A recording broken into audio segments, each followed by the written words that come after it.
Hey everybody, my name is Sayem and I'm a fourth year finance student at the U of A. I'm also pursuing my certificate programs in real estate as well as the certificate in sustainability. And this is... Hey, I'm Sadat Islam. I'm a third year business technology management student and I'm also pursuing my certificate in sustainability. And I'd like to welcome you to our podcast where today we'll be talking about 3D printing in comparison with mass timber, trying to figure out which one is more sustainable in regards to the future of real estate. So our goal with this podcast is to ensure that everybody watching has the opportunity to kind of reflect and see real estate in a lens that's sustainable. So essentially sustainability has three branches: economic, social, and environmental. So when it comes to evaluating these branches, we want to look at everything, whether it's just real estate, whether it's your career, whether it's a hobby, whatever it is. We want to look at it from a sustainable perspective using all three of these branches. So in our case, when we're comparing 3D printing versus versus mass timber for construction in real estate, we want to look at it through the sustainable lens, which means how do we make sure that whatever we're doing when it comes to the construction of real estate doesn't impede on future generations. So we want to construct real estate in a manner that's using as the least amount of resources possible, which means either labor, time, environmental resources, so like trees, for example, physical tangible resources, releasing at the least amount of CO2 possible into the atmosphere. These are all goals that we were trying to achieve when we're trying to find the most optimal solution when it comes to construction in real estate. So the reason why we picked 3D printing and mass timber are because these are two modern, new ways of construction that are relatively new and has a lot of potential when it comes to being sustainable. So that's what we're going to compare and that's what we're going to look into. So I hope you guys find a lot of value. And right before we start, I'd like to mention that all the sources that we've used, Sadat and I, for this podcast, we left the links in the description of this video, so then you're able to go through and verify sources, do your own research as well, which is extremely important. Make sure that you're able to understand where we're coming from when we say our points, since most of everything that we're going to talk about and discuss today have come from these sources. So without further ado, let's get started. So for our podcast, we'll be using three criteria to gauge 3D printing and mass timber to compare the both of them and to see which one is better. The first criteria is resource use, and this equates to how much resources are being used. So we're looking to prevent waste. We're trying to see efficiency in time, labor, etc., and material costs as well. So that will be our first criteria. So then our second criteria will relate directly to environmentalism.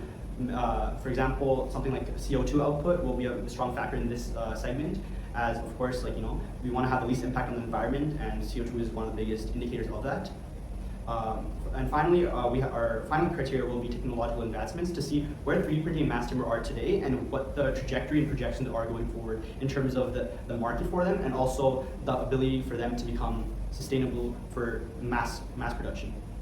So a quick recap: the first criteria is resource usage, the second criteria is the long-term impact on the environment, and the third criteria is the future outlook of each method.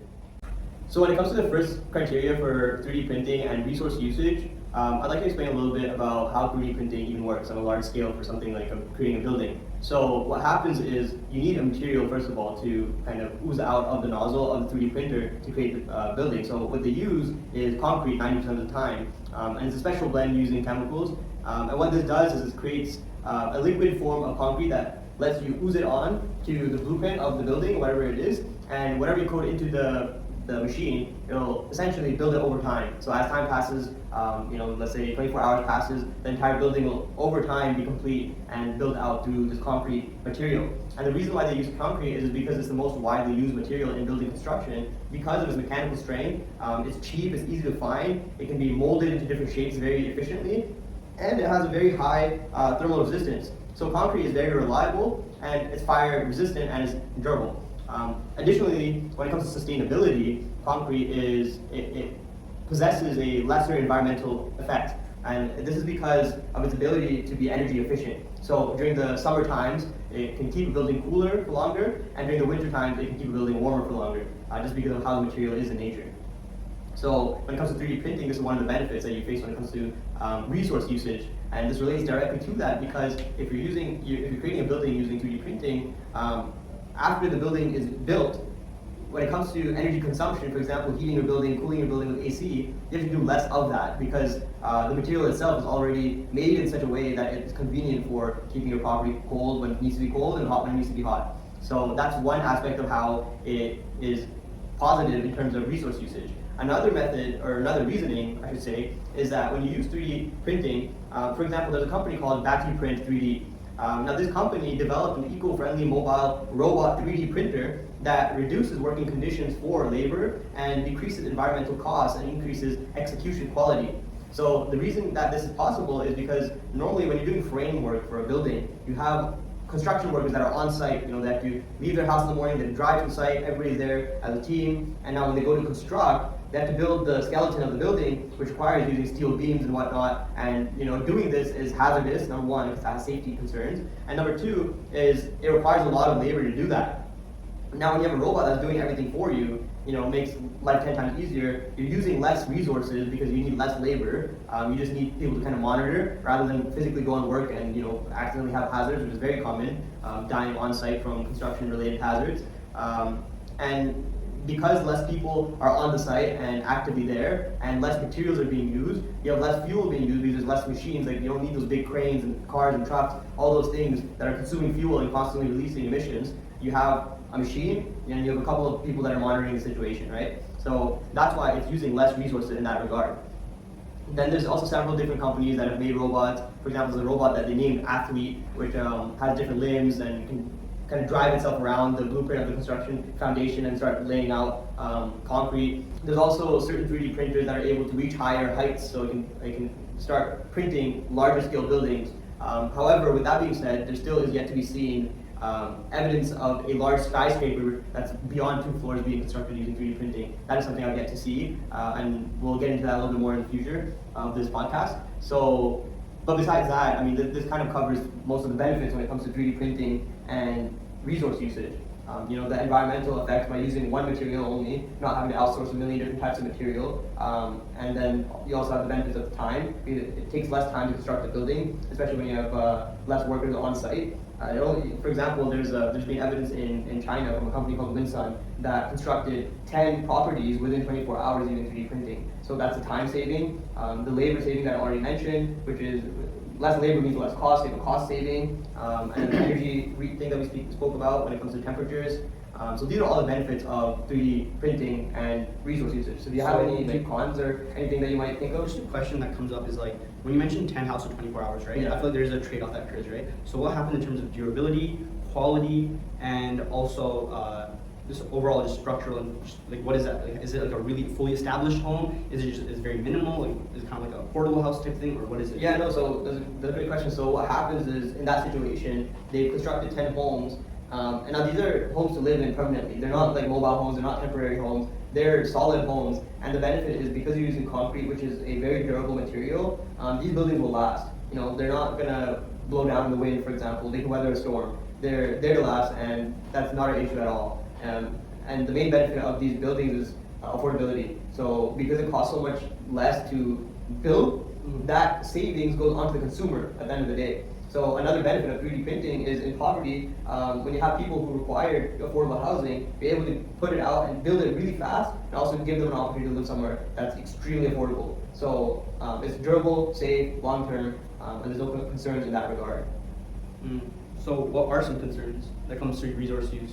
Well, when it comes to resource use, one concern might be the fact that concrete itself, creating it isn't the most environmentally friendly. So for example, creating 1 ton of this concrete mix releases 1 ton of CO2 emissions into the atmosphere.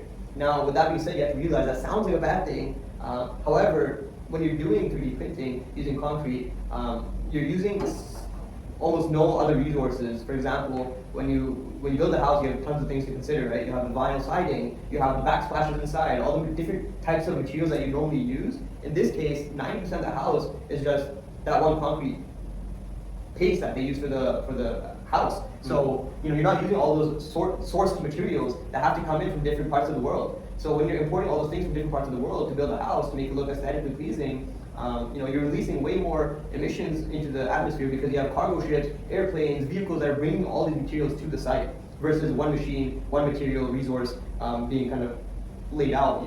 So you're using less variety of materials, which basically results in less fuel consumption from all the other vehicles importing the good onto the site, and then that in turn leads to less CO2 output. So even though the concrete has 1 ton CO2 emissions, it's far less than all the other emission factors when it comes to traditional building methods.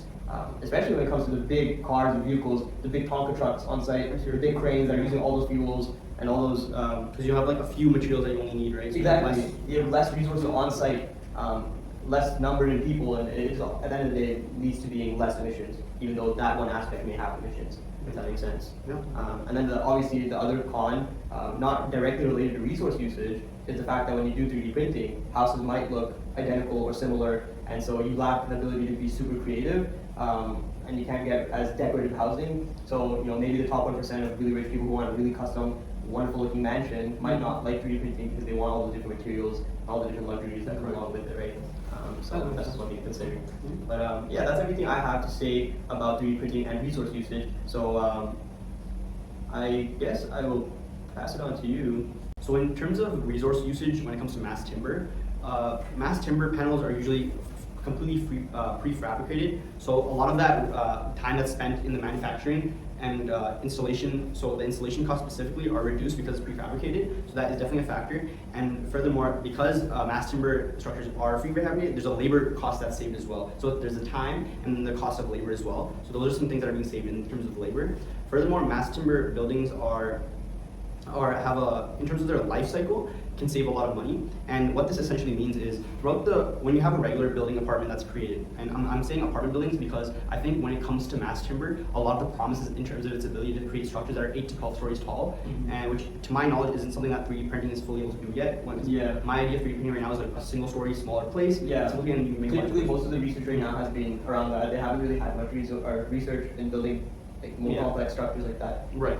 So in terms of that, so when I'm making that comparison, so in terms of the life cycle advantages, is that it's found that there's 3 different kind of criteria. So it can range from 0, 12, and worst case scenario, 50% of the building's initial capital costs are essentially the amount of costs that will be related to life cycle costs. And traditionally for buildings, it's usually above 50%. So in terms of the life cycle costs, you definitely save quite a bit when it comes to mass timber productions. However, there is specialized construction, specialized skills that are required to create mass timber structures, and because there's something like, for example, CLT, cross-laminated timber, so it's definitely a way of layering the timber structure together. It's engineering kind of technology to make timber better in terms of being lightweight, stronger, durable, and less flammable. So in terms of that, there's definitely some specialization that's required. So for that, there is a labor cost. So for example, you might be spending less time doing labor, but there is a cost that comes with this, right? So I think in terms of resource usage, you save costs on the life cycle, you save costs when it comes to the transportation element of it. However, there is the specialization, so you have to think about that as well. And I think in terms of resource, when I compare 3D printing based on the things that you mentioned, I think 3D printing is definitely what you would consider cheaper, if that's a reason. But I think mass timber is aiming to not beat the concrete and steel production in terms of resource usage right now, but I think it can in the long term. It's a play of, And one thing that's interesting that you mentioned is the fact that you need specialized skill to use mass timber. Right. I forgot to mention that, but that's also the case for 3D printing because you need people who know how to function the machines. So you need to train the engineers and architects to know how to use this new technology as well. So there's actually also that cost as well here in my situation too. Yeah, actually, and there's actually a statistic as well that I found from one of my articles, and they mentioned that mass timber buildings around the same height, of course, are built approximately 20% faster. And they also coincidentally found that there's less noise pollution as well, so that's just another bonus factor. That's a huge one. And in terms of the construction cost, because of the specialized skill, the worst case scenarios can be up to 20% higher as well. For the cost wise? Right. Yeah. So for the 3D printing research, there wasn't much available data when it comes to actual percentages. But there was for example, there's a study that indicated that labor costs would reduce by 50 to 80% by using 3D printing, which it seems to be the case that, like you mentioned, 3D printing is way cheaper, but doesn't necessarily mean that it's better. Yeah, absolutely. But I think that's the first criteria.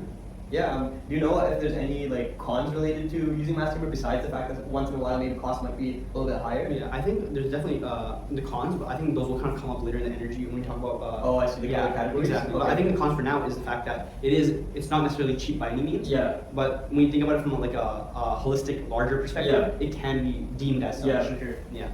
Yeah, I guess it's a little bit difficult to kind of state which method is superior right off the bat, because I can see pros and cons for both situations. For example, as of right now, we've seen that you're able to construct apartment buildings and larger, more complex structures using mass timber, which maybe you can with 3D printing, I wouldn't know, but the research doesn't say that you can. So as of right now, we have limited a proof of that being possible with 3D printing. So that is one area of concern. So it's interesting, but let's continue.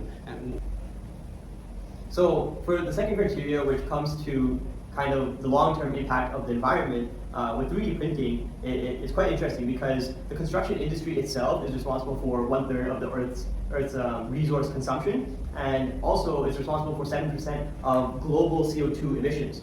Now, with 3D construction, using 3D printing machines, this can minimize pollution by reducing construction waste by 30 to 60%.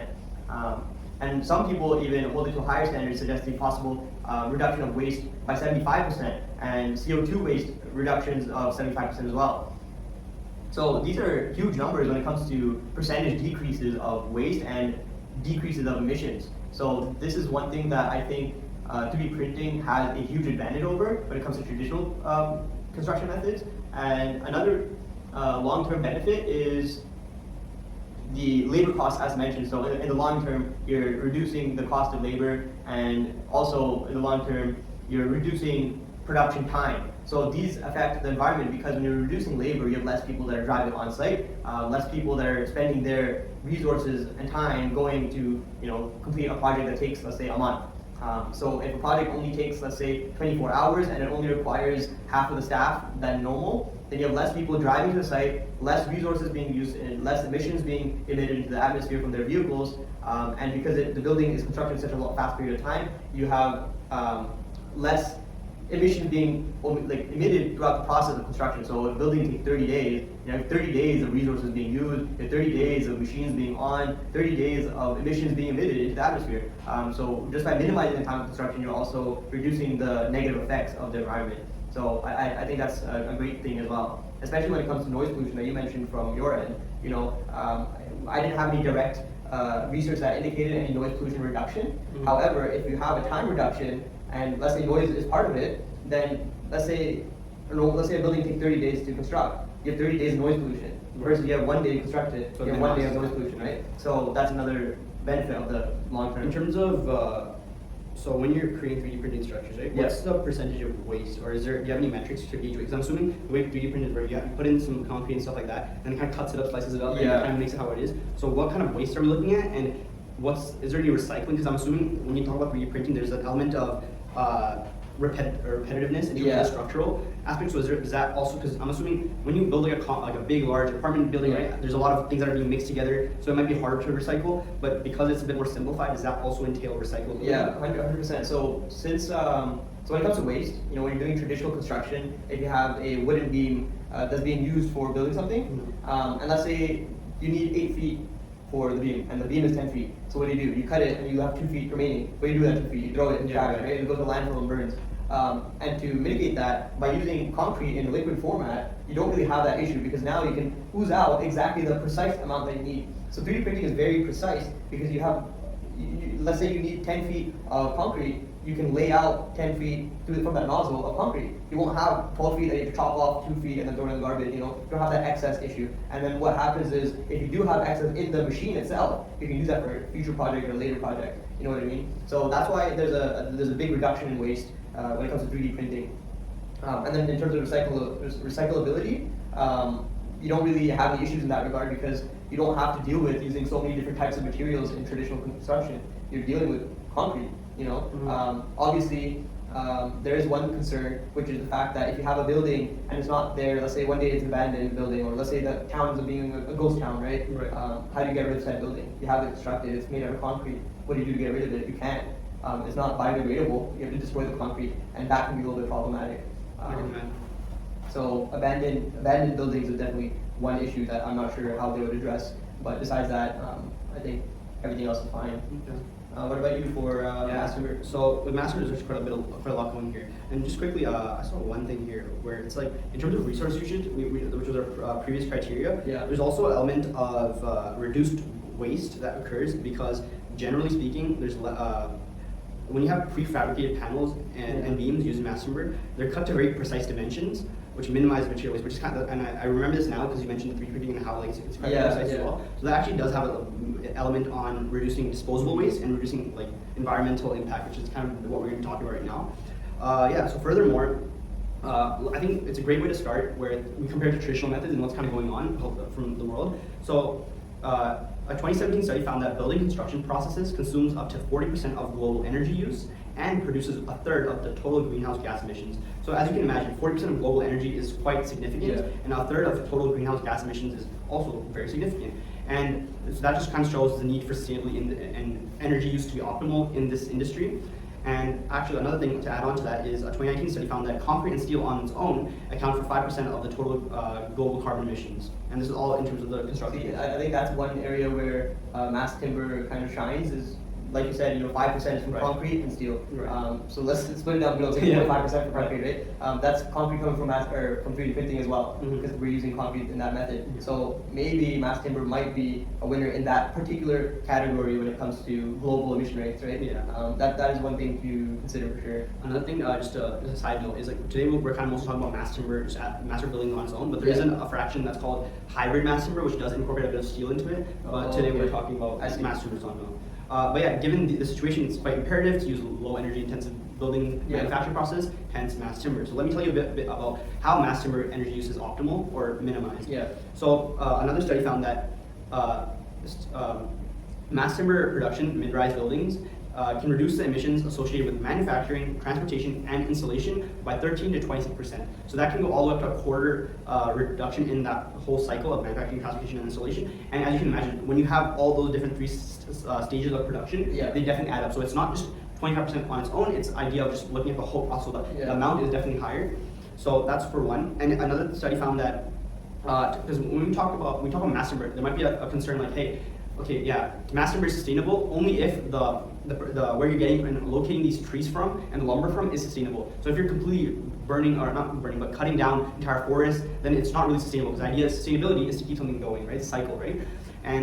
But I found that in Canada, if based on current projections for mass timber and the demand and the growth that is being seen in the industry, that Canada is actually very well poised to be able to provide lumber and wood. And the same can be said for Oregon as well, which is actually quite prevalent in the industry, as they have a lot of forestry down in Portland, Oregon. Yeah, see, like that was one of my concerns when it came to mass timber, like how do they deal with the deforestation, because you're cutting down trees, right? So then I was like, okay, well, isn't that bad for the environment? But I guess that makes sense if it's if there's a quota, for example, and then they're replanting more than they're taking away. But one thing that I still kind of wonder is what happens if the demand for buildings is higher than the rate at which you're allowed to take trees out of, like what if you need 1,000 houses and you only have, and let's say one tree equals one house, just for example, say, but you only have 500 trees, and what do you do? So I think it kind of brings back to the whole point. So I think the idea of sustainability is to make changes that further help the world and make everything more sustainable from a holistic standpoint, right? So I think it's not about every house being mass timber in the world. I don't think it's about every building being 3D printed in the world. It's an idea of, hey, you incorporate mass timber, and as the technology grows and as it continues to become prevalent, it can be a factor in helping us live a more sustainable way. And I think that's kind of the point of this, because of course you can't build everything mass timber, you can't build everything. But has there been like demand issues in the research that you found? So in my research, there currently hasn't been demand issues. There has been other issues, which I'll definitely go into later on, especially when we talk about technological advancements. But in terms of a demand, it's not really an issue, especially because it's prevalent in places like China, Canada, where there is significant forestry currently. And the demand can be met. Okay, that's interesting. Yeah, I guess that would be just like a future concern. Right, exactly. Where as the thing, but also as the technology grows, I'm assuming there's gonna be more efficiency as well. So that can, although you're producing more, you're producing it a bit better and cutting down better. But in our intro criteria, we also mentioned CO2 emissions. And for this, cement production currently accounts for just over 8% of global CO2 emissions, and the steel industry is responsible for around 7 to 9% of global emissions. So around combined, it's almost 20% of global CO2 emissions are from steel and concrete alone. And that's why we're looking to avoid these things. And both of these materials are extensively used by construction industry, and it's estimated that 82 to 87% of total greenhouse gas emissions related to building constructions are a result of emissions that are coming from the building materials. So what that is trying to say is the construction industry is very dense in the amount of emission that it produces, right? So the manufacturing and the whole process of it is producing a lot. It's not by any means sustainable to be producing and mass producing concrete and steel housing. And that's kind of what I'm trying to convey with that, if that makes sense. It's also, just to kind of have some numbers going as well, right? So, okay, we get it like, okay, concrete, steel, and traditional housing, it's not really sustainable. So is there any numbers in terms of CO2 emissions? Like, can we reduce that with mass timber? Are there any numbers? And in fact, there are numbers. And one study found that heavy vehicle transportation that occurs, for example, through transportation of production, can for mass timber production, it can be saved 20%. So that's kind of the transportation saving that's there. Furthermore, there's another study that concluded that buildings can reduce energy consumption by over 30% or up to 40% when using mass timber instead of concrete and steel. So 30 to 40% when compared to concrete and steel is quite significant, because that's more than half of the CO2 emissions. So you're kind of strong a strong foot when it comes to energy usage. And I don't know if you have a statistic for the 3D printing one here, but in terms of CO2 emissions, but I think this is definitely, energy use seems to be, from what I'm gauging, a point where mass timber definitely kind of, has its strong swings. Well, I mean, the study that I mentioned earlier, like you said, 3D printing does reduce CO2 and construction waste by 75% and 86% respectively. So CO2, 75% reductions. So it does have a reduction, and that's because it doesn't use all the other processes. It's limiting the amount of resources. Although concrete itself isn't sustainable, the fact that it's reducing everything else, like the labor, the time, all the other resources, it makes it end up being causes less emissions overall, which is the main factor. Now, one thing that could make it better is if in the future, 3D printing, they're able to come up with different materials that they could use instead of concrete. Can they find a substitute material that can lay out instead of concrete? If they could do that, for example, let's say there was a way to somehow take mass timber and ooze it out of a 3D printer, like that's like that's a utopia. Like, is that possible? Probably not. Is it in the future? Maybe. Who knows? Yeah. So other ways in terms of energy usage is there is a potential for LEED credits. LEED. LEED, and essentially it's leadership in energy and environmental design. So essentially it's like a credit rating system. So this can help reduce overall cost of projects. So if in America you get this credit, you can definitely save costs on your structure, and you save costs, which is through reduced energy usage, because you have to meet those metrics and quantifications.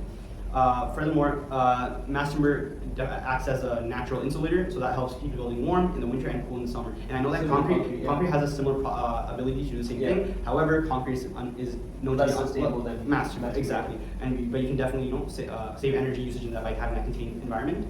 Furthermore, end of life scenarios. Given that the decomposition or burning of wood releases stored CO2 back into the environment, that's something you have to be kind of cautious about, right? Yeah. So you want to repurpose the mass timber at the end of life. So what does that look like in terms of energy usage? So there's a couple of different ways that can be done. So for one, you can disassemble and reuse it, and because it's prefabricated and set up in certain structures, and it's very replicatable. So for example, if you go to a mass timber apartment, you're gonna see most of it being very similar in structure and design, and that's just the way it's done. So the simpler something is built, the simpler it is to take away. That's just kind of like, so that's kind of the idea behind that, where you can repurpose and reuse and recycle a bit better. There's a conversion to biomass energy. So this, I was looking into it a bit, and essentially this is about being able to use that energy for heat or electricity or something. So I think what they're trying to say is that you can maybe use wood to create heat, and it has different functions. For example, you can break it down, use it for something else. You can reuse the timber for something else. So instead of having to cut down more trees to account for a need, you can use the recycled one. Exactly. So then you're definitely saving, because it's providing energy in that sense. So that's something to consider. And then there's also a landfill. And of course, if you throw in a landfill, it's biodegradable because wood is wood, and that's definitely something that can occur, which is definitely sustainable. What would you say is the biggest con in terms of long-term impact on the environment when it comes to mass timber? So in terms of a long-term impact, one is it's not perfect. So for example, CLT technology, right? There's a lot of glue adhesives and stuff like that. Yeah. So it nails. So there's a CLT, which cross-laminated timber, DLT, NLT. They're all kind of a similar name, but they're all different ways to kind of do something. So you have to kind of equate for that as well and be able to remove it from those things. I don't know too much of the technical side of it, but I'm assuming there is a process that would be a bit not difficult, but you have to go through that process to make it for this to happen. I guess also, what about the issue with the fact that since it's prefabricated, they have to make it somewhere and then transport it onto a site. That's a supply chain thing that you have to logistically do. Exactly. So you're just in the spot, you just do it from there on site. Yeah, and I think about, for example, mass timber construction as well. So that would definitely equate to, for example, specialized labor needs. Yeah. Because you would need to make sure that people kind of know what they're doing and stuff like that. For sure. And another thing is to mention is, so when you think about fire, right? You think about fireplaces and stuff like, isn't it gonna burn? Isn't it gonna catch a flame? Flammability.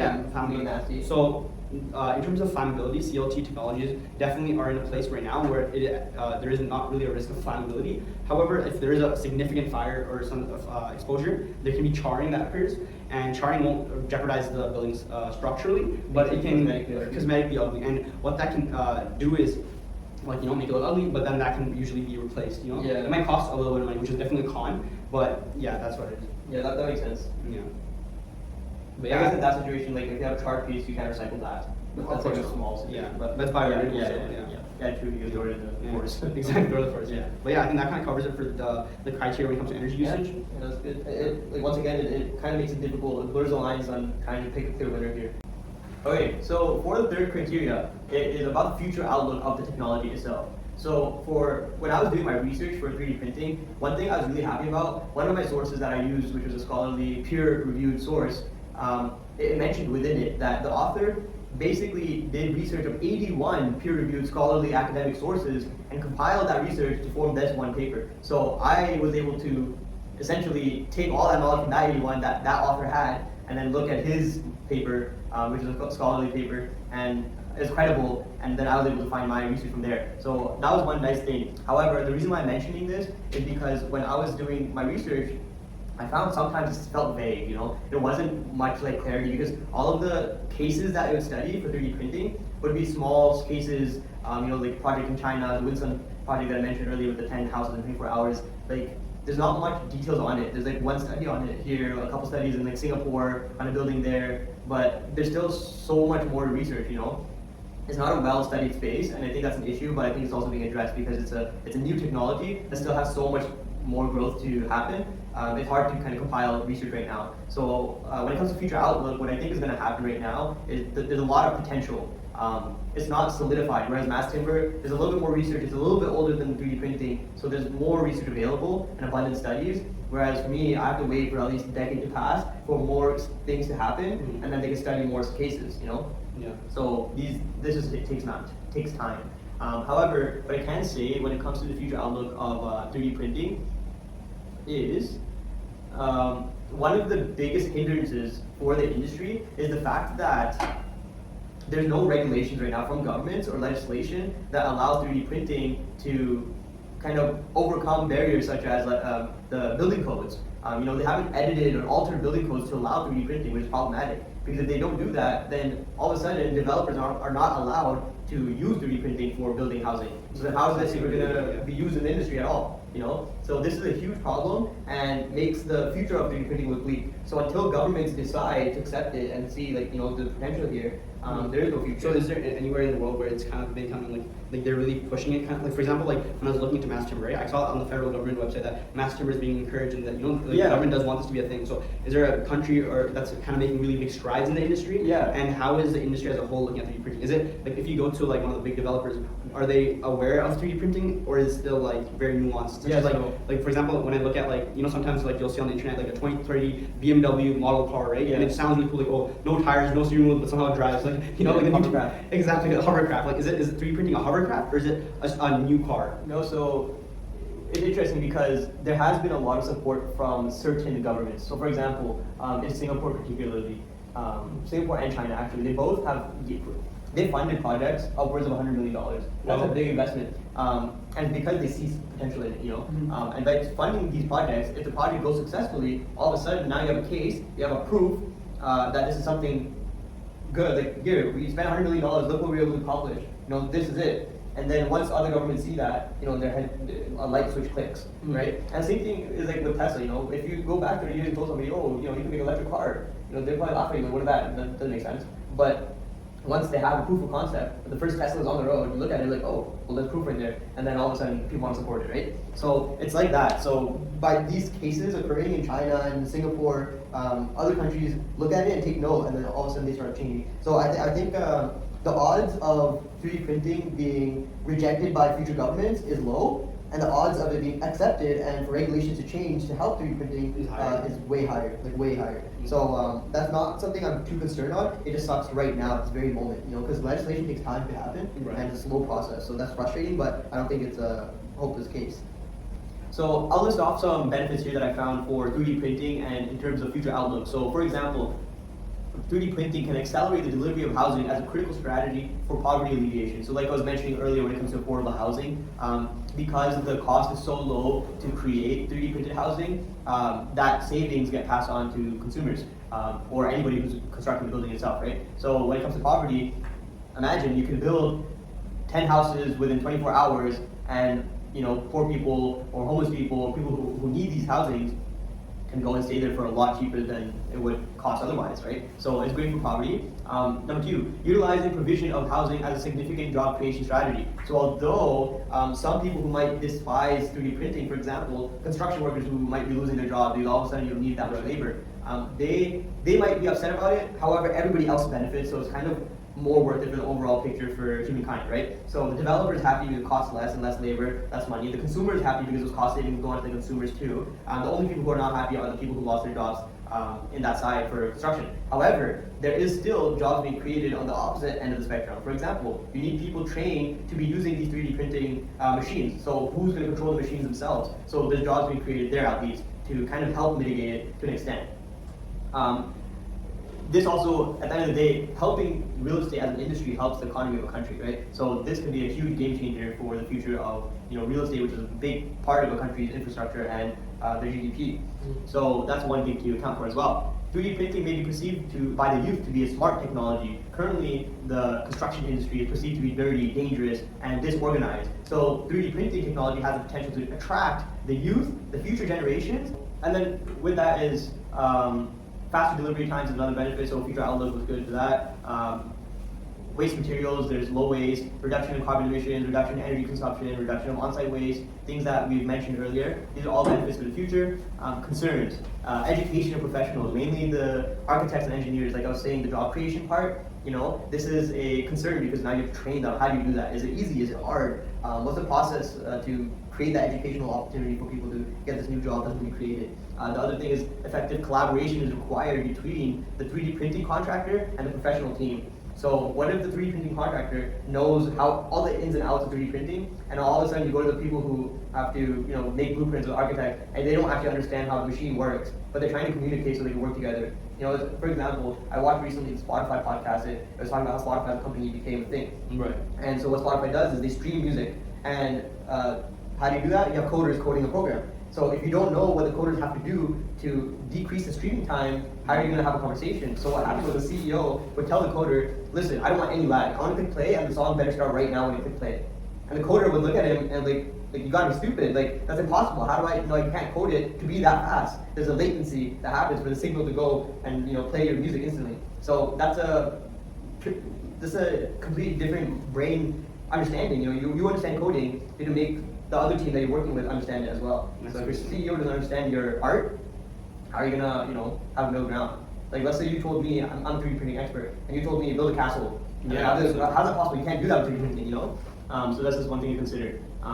Also, and then this is my final point, is a big con for 3D printing besides the legislation, which is the biggest point, the initial cost. So if you incorporate this into the industry now, companies have to buy the 3D printer, which is a big initial upfront cost. $100,000 to use a 3D printer. So that's a big cost I have to face right off the bat. So you have to suck that out. So besides that, that's the only thing. So I guess that's everything from my end for the third criteria. So let's talk about mass timber. So in terms of mass timber, the first thing I'll talk to you about is the CLT market and where that's at right now. But once again, I know I've mentioned it a couple times throughout the podcast, but once again, CLT is essentially, CLT panels are essentially made by laminating dimension lumber, orthogonally, I think that is the word, in different layers alternating to make it lightweight, strong, good fire, seismic, and thermal performance. That's another thing, seismic performance. We should probably mention that earlier on. But so that's what CLT is. What's seismic performance? Oh, like earthquakes and stuff. So what do they do? It's good, like it's ready for earthquakes. Oh, like that risk, okay. Right, which is something to worry about, especially like when you're creating housing, right?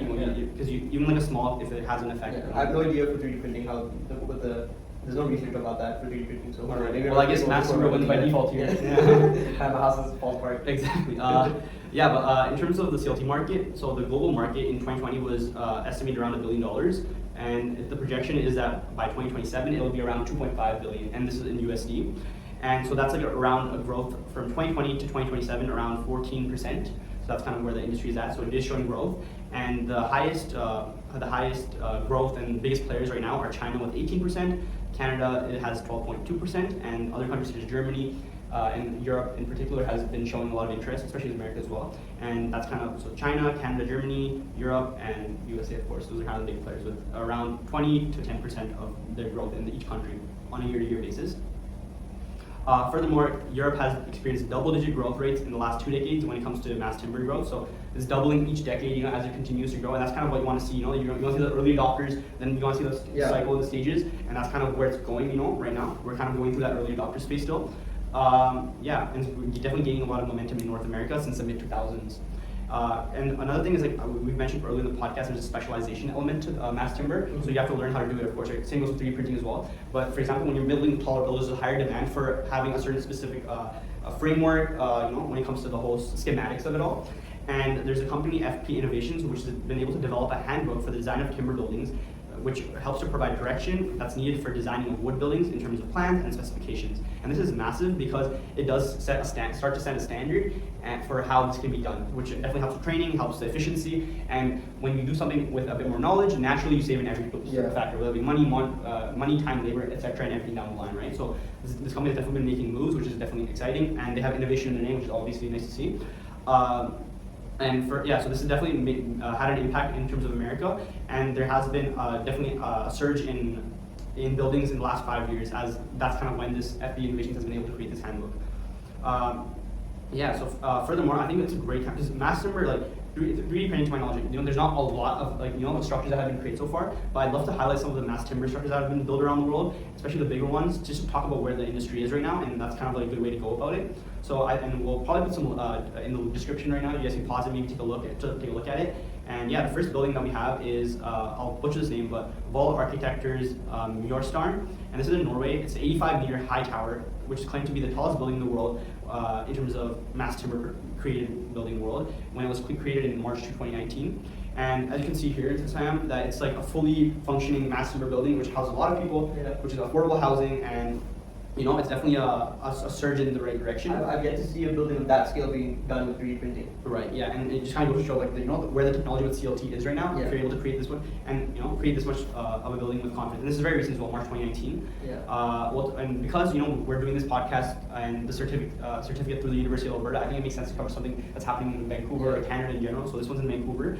And this one's the Talukder residence in Vancouver. So this building is around 53 meters in height, and it was completed in the summer of 2017. And at the time that it was built, it was the second tallest mass timber building in the world. This was designed by Acton Austrian architects, and they're a leading company when it comes to mass timber, and the new innovative stuff in the world. And they're definitely an early adopter. And here they used a bit of prefabricated steel as well, and for the more CLT technology. And so that's kind of what's happening, and you can see this one's a bit bigger in terms of its width, so it houses a lot of people. I don't have the number for it, but it's 53 meters tall, and this was 2017, so it's also quite recent.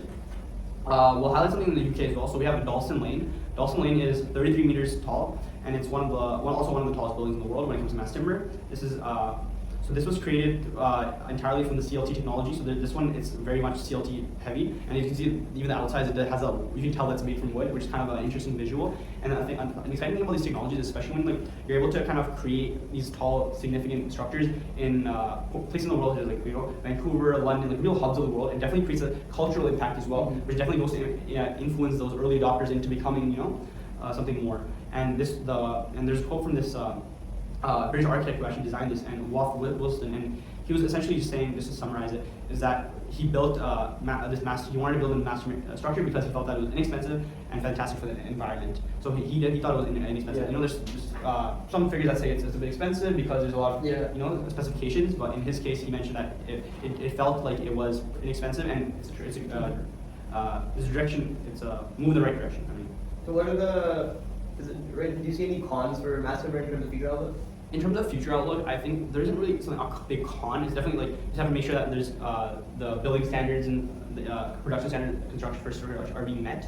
And I think if you've been building these significantly tall buildings, you are being able to meet these. There is something I saw earlier where there's a risk of water because wood does absorb water, and so that's a bit of a risk. But I found that through the CLT technology, because of the because mass timber isn't just wood, right? And it's not just timber. It's just making it better with engineering, and I think through that technology it is able to mitigate those risks, right? I don't think it's perfect by any means, where you can just kind of quickly build out mass timber buildings like you know, on a day-to-day basis, like maybe you can with 3D printing. You mentioned that there was 10 created in China in 24 hours. Yeah, so there's that. Well, of course, this is much taller, more significant. So there's that comparison. But I don't think there's any specific cons with that. It's just some idea of the industry being new, and there's less players in it, which makes it difficult or more expensive, right? But that's kind of with any technology, right? When Tesla started, I can guarantee their first prototypes were very expensive. A lot of initial capital that went into this, and that's just kind of how these things work. But I think from what I'm gauging in terms of future outlook in technology is that there is a market for this, and for this to be a significant player in helping sustainability be incorporated into real estate, such that we don't have to see numbers such as like 1/3 of global carbon emissions or greenhouse gas 40%. We don't want to see these numbers. We want to see reduced numbers, and I think this is definitely a move in the right direction, especially when you can see like lists and visuals where people have actually been able to make the creations. Yeah. And another thing that I'm kind of getting right now from our stage in the competition is where personally it feels like right now is like 3D printing is kind of like trying to get to Mars, and mass timber is about kind of getting to moon more frequently, kind of making that happen a bit more. So Zach, would you think that would be a fair way to kind of put it? I think it's a great way to put it. In fact, speaking of space, fun fact, random fact, simply transporting an ordinary brick would require $2 million to the moon. And why does I mention this? Is because the automated construction systems would not require human presence by significantly decreasing the risks on construction sites. So NASA has a high level of interest in 3D printing because they can build different things on the moon using the moon's ground. You know, you don't need to transport bricks to the moon. So that's one interesting thing to mention. So just because you mentioned that, I just brought that up. But that's a great way to put it. 3D printing is in a position right now, it's such a new technology that it is like going to the moon, and the same could be said, going to Mars, and the same could be said for Tesla back when it first started, say going to Mars, and mass timber is going to the moon, which back and forth, which is much more possible at this point in time because of where the technology's come. Now, when it comes to the final evaluation and summary of which one is better, which one would you pick to be the better technology? In my opinion, I don't think there is one that's better than the other, because I think there's a lot of different factors, and I realize that they both have their strengths, and I think it's a matter of incorporating both where they can be incorporated, right? For example, like somewhere like China, where housing, you can't just have like, because right now the technology is where it's a single story, a few stories, right? Yeah. Everything. So I think somewhere like China, maybe like you would maybe want a bit more mass timber because it's taller. So anywhere that's dense. Yeah. In dense populations, we need tall buildings, not wide buildings. Exactly. So maybe that's a factor. And maybe it's an element of like you incorporate mass timber right now and then see how the 3D technology is going. But I think they both have significant roles when it comes to helping the world become more sustainable in real estate. I agree. I think mass timber has its pros because of that, because of building tall, and who knows, if 3D printing can in the future do that, then at that point it makes me a little bit more biased for 3D printing, but until then, I see the need. And also, 3D printing right now struggles a lot in tough topography. So if your terrain is up and down hilly, you can't build a structure. It's difficult for the machine to go around that kind of terrain, and also to code it into the system to account for that. So that's tough. So in those situations, you see mass timber just makes more sense. I can definitely see hybridizing where you use both. You do 3D printing and combine mass timber into the construction process. So you do a mix of both. I can see that being the best viable option. So yeah, it's hard to find a clear-cut winner. I think there's situations where one is better than the other. Now, I do think that the future outlook, that there's more potential with 3D printing. I think there's more possibility. I don't see where the future could go. I think where mass timber is right now, it could get improved a little bit better. Maybe the creation of the fabricated panels could be improved faster through technological advancement. But I think the future and the potential of 3D printing is much greater because it's almost limitless in technology. Exactly, which also has a con, right? Like when something is ambiguous, it's exciting, but it's also doubt, right? Ambiguity comes with doubt. So for sure, it's a bit of that. Yeah. But yeah, I think this podcast serves to be a great opportunity for not only us to learn about each other's options, but also for the viewers to have an insight into something that they might not know much about. Right. We are both pretty passionate about real estate as well as sustainability. So we already went into the research with some working knowledge of these topics. However, for viewers that might not know anything about these topics, I hope this shine some light. Yeah, shine some light. Yeah. Hopefully it shines some light on the topic and brought you some value and taught you something valuable in regards to sustainability, real estate, and the future of our industry. I think it's important for everybody to kind of consider real estate and learn more about it, because regardless of whether you invest in it, whether you work for a company that's in that industry, you're going to live in a house. hopefully. So if that's the case, then you're involved in real estate one way or another, and so you should know a little bit more about it, and I think it'll affect you and your future and your kids. So I'm glad that we had this opportunity. No, Do you have any last words?